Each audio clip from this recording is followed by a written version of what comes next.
Hi, everyone! Today we're learning the present continuous. We use it to talk about actions happening right now or actions that are temporary. For example, they are reading a book now, and I am staying with a friend this week. Positive form. Here's the formula.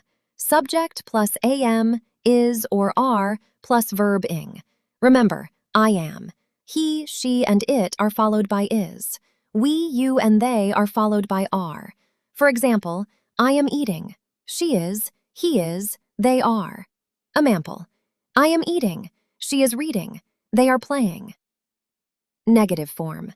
To make a negative sentence, add not.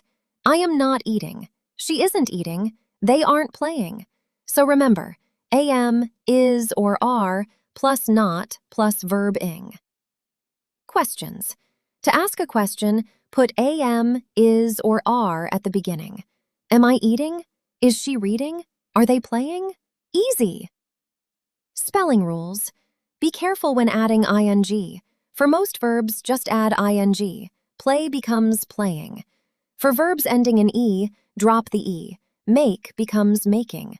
For some short verbs, double the final consonant, run to running. For verbs ending in ie, change ie to y, tie to tying.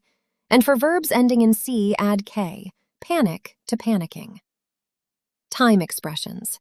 Common present continuous time expressions include now, right now, at the moment, currently, this week, this weekend, and this month. For example, we are playing cards now. Final review. Let's remember our magic formula. Am, is, or are, plus verb ing. Use the present continuous for actions happening now or for temporary actions. So whenever you see an action happening right now, think, what's happening? Great job, everyone! Keep practicing and keep using English.